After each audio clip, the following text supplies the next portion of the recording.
Mark Murphy here again from ProSomnus Sleep Technologies. I'm the lead clinical faculty for education at ProSomnus, and what I want to talk about now is some very, very predictable and very, very accurate ways of taking impressions.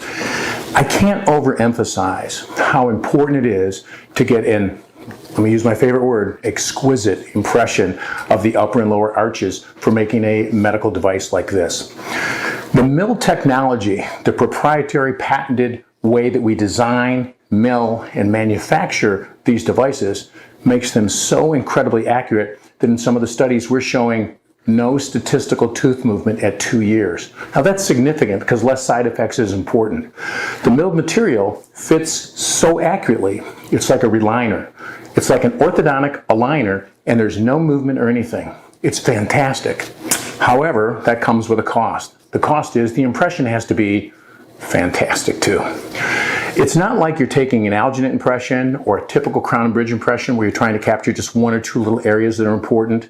And we're not going to be using ball clasps so that really the appliance doesn't fit well anywhere but has some retention at 4 or 6 ball clasp sites. Instead, it's going to get its retention from the accuracy of the fit. That's why once in a while on a really short clinical crown, we won't be able to give somebody the lingualist capability that we normally can. 95 times out of 100, we can do that. So the lingualist technology, the fit, the design requires such a high level of accuracy. Can't use alginate, can't use a single stage technique. We'll talk about some of those caveats. Got to make sure the materials mix very well. So what I want to demonstrate for you is a two-stage process. It's going to be a heavy body, which you're going to let set, and we'll have a separating material between that and the light body. Then we'll remove that, come back with the light body, and wash it. But the key to any impression doing well is to make sure that the tray that we're starting with fits. The heavy body is going to make a custom tray fit for us, but we have to start with something that's reasonably close. If we were to take a look at George's mouth, and I picked up a small tray and went in there, I think it would probably fit into his mouth. George, that's fitting around your teeth okay, but you can feel it bumping into him a little bit, can't you? Mm-hmm. So it's bumping into his teeth a little bit. So if I used that tray, some of this green plastic would be showing through. I might be bending the tray, and I might be creating some inaccuracies in the fit. I feel like I'm Goldilocks here, because if I go and this one's too large, I'm going to have twice as much material. We're going to use the Kettenbach putty and Kettenbach wash today, and so that cost is about half of normal impression materials, and I like that, but I still don't want to use too much of it. George, that's not pinching or cutting you anywhere. There's plenty of room up there, but I can look in there and see big spaces everywhere around his arch. In the case of George, he looks like he's a medium, and if I put that tray in, I bet it's going to fit around his teeth nicely. It's not going to pinch or cut against any of the teeth anywhere, and I won't have too much gap. So let me go get some putty, and I'll show you how we set up that impression.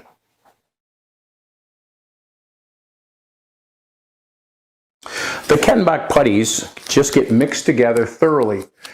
There's so many things I can't emphasize enough. That's not thorough enough, as you know. But you want to have that material mixed so well that it's reached one new, softer yellow color.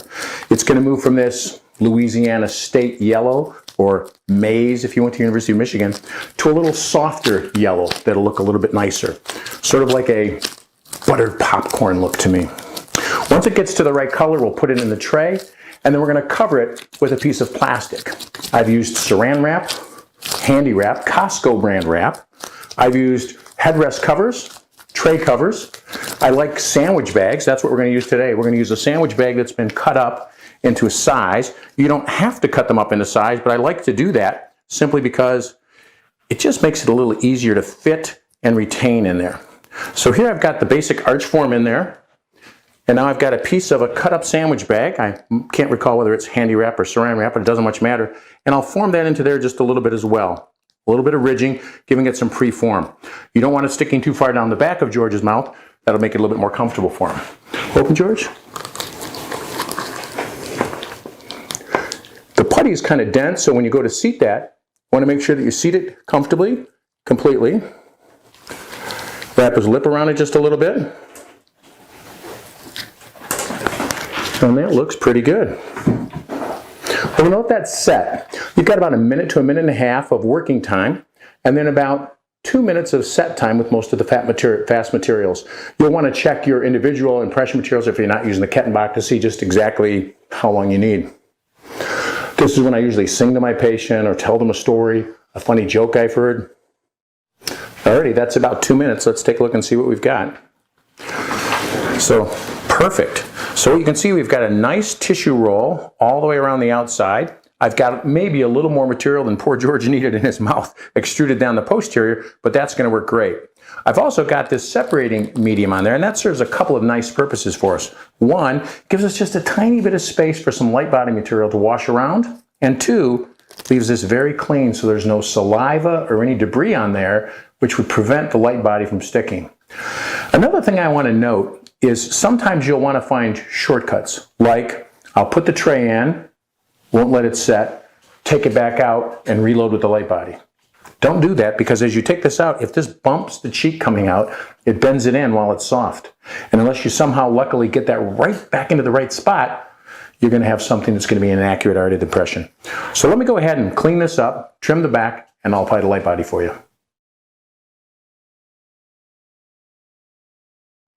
I'm just trimming up the rest of the back of this impression where I had a little bit of excess material to make it a little bit more comfortable for George on the second application, and that looks pretty good.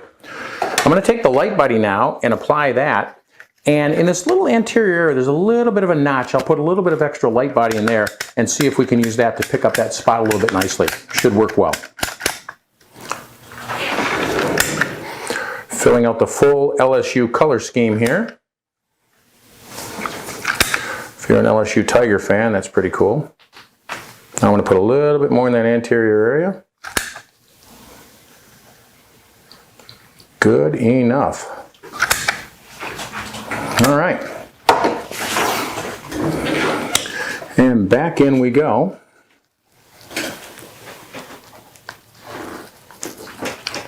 And the tray fits back in there very easily because there isn't much fit or tightness. It comes in and out very easily when it's the heavy body wash. When you do the light body, it's going to fit very accurately and we'll have some good suction coming out and we'll struggle with that. Same thing with the set. You got about a minute, minute and a half working time with the light body materials, and then about 2 minutes of in the mouth set. This might be a good opportunity to talk a little bit about some of the shortcuts that people will take with impression taking that kind of come back to bite them in the ankle. Number one, sometimes they'll rush the mixing of the heavy body putty.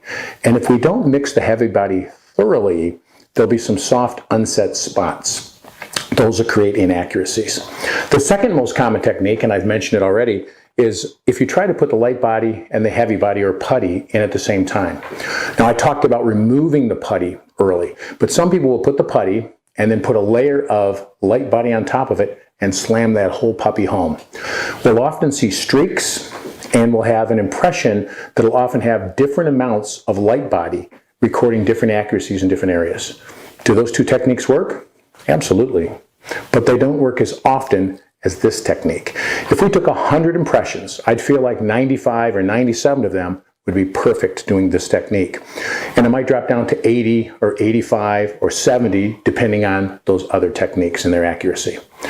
The other thing that happens for us occasionally is doctors will still send in alginate impressions, and alginate's actually not a very bad material, but it's going to require pouring it up right away, pouring it up in a vacuum mixer under very accurately measured conditions, which most of us don't do in our offices. Consequently, alginate inaccuracy after about 15 or 20 minutes of sitting around, even in a hydrophilic environment, or pouring it up is a problem. So we don't like alginate. Now, it's been in there a couple minutes. Be a little bit of suction for George. Got any loose fillings or restorations? We're going to pull those out too, George. Hopefully not. There we go. Now if we take a look at this impression, we've got a beauty. You can see a nice even layer of material in the tooth-borne areas, and we've got a couple of tonsils recorded there too. Sorry about that, George, you did well. But look at how beautifully we've got the heavy body pushing the light body to position, all the accuracy across even the rugae, which we're not going to fill with material, but a very accurate impression. I'm going to tell you, if you take impressions like this, your appliances will drop right in.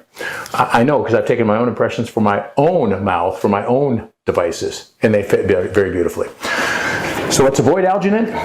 Let's try not to shortcut this process. Train your dental assistants, or if you happen to be taking your own impressions, to take the time to put the accuracy into the front end, because this device is so precise that it's going to fit whatever we get.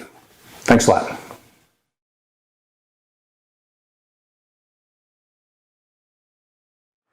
Mark Murphy here from ProSomnus Sleep Technologies. I'm the lead clinical faculty, and we're going to talk a little bit about taking a George gauge, and ironically, it's on a patient named George. This is the George gauge itself, and this is a very special ProSomnus bite fork that we're going to use today. But let's look at the parts of this, and then we'll talk a little bit about the different types of bite forks, when you might use them, when you might not, the advantages, disadvantages, and all that. When you look at the device that's the George gauge, it has a screw on the bottom and a screw on the top. The bottom screw, when it opens, allows this segment to slide forward and back, allowing you to sort of wrap this tightly against the lower incisors. You want that to be variable and adjustable because sometimes the lower incisors can be a little bit crowded, and that allows you to accommodate for that.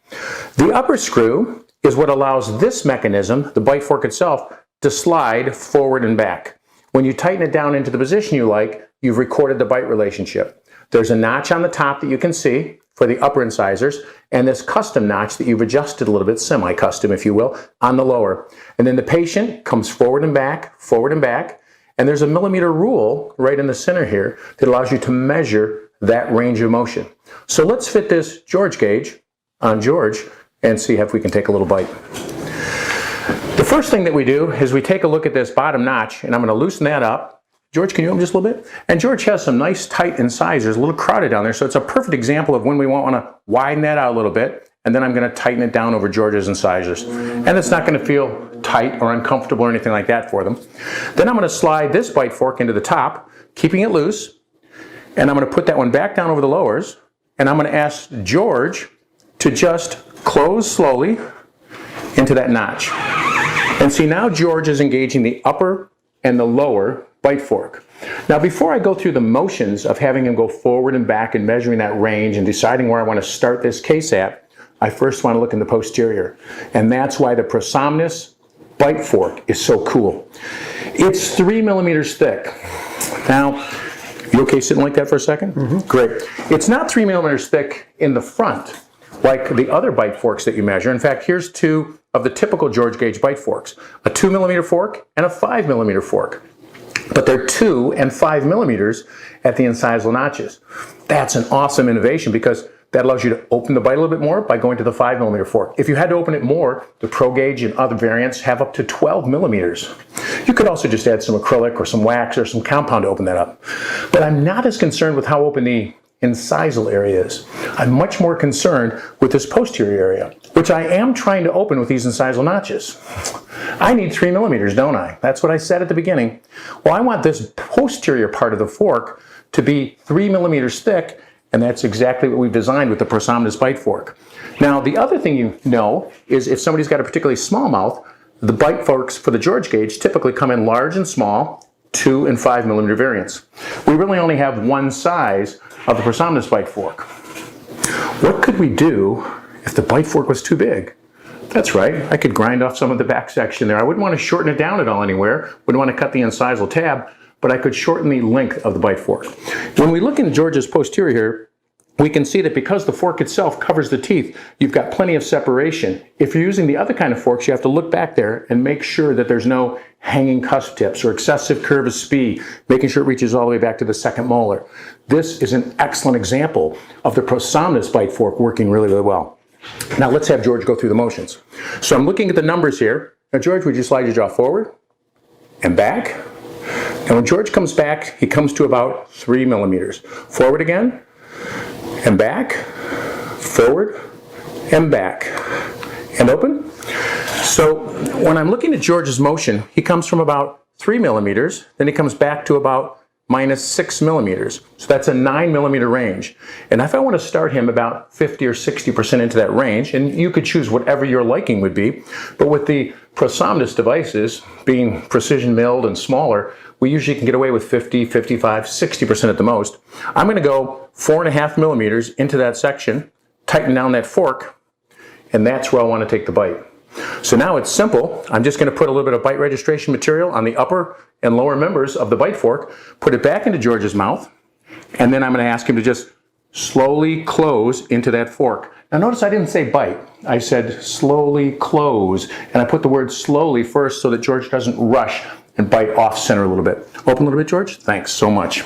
The material I've got here for taking that bite registration, and you can use a variety of different things, but this is Futard D, and Futard D from Kettenbach is an excellent material. It's nice and rigid. It's a nice fast set material, and it does a great job of capturing the bite relationship for us.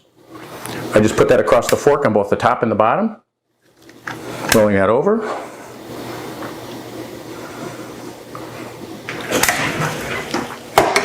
And then remember my instructions. Open your wide, George. I'm going to just set this down over your teeth for a second. Slowly close into that notch and hold that right there. I may just press on his cheeks a little bit to push some of that material into place, and then we wait.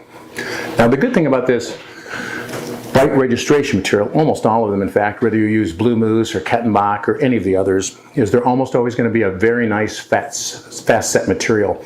And the fast sets are important because you don't want the person to move off place or dislodge this or do anything else with it. So I can reach in there right about now and I can see that it's already set. Now snap open, and what we've got is a beautiful upper and lower bite registration with plenty of teeth in place. I simply loosen the screw, remove the bite fork, and it's ready to go. And just in case it's too large for the box you're sending it in, there's a notch in the front that allows you to snap that handle off if you want. Piece of cake.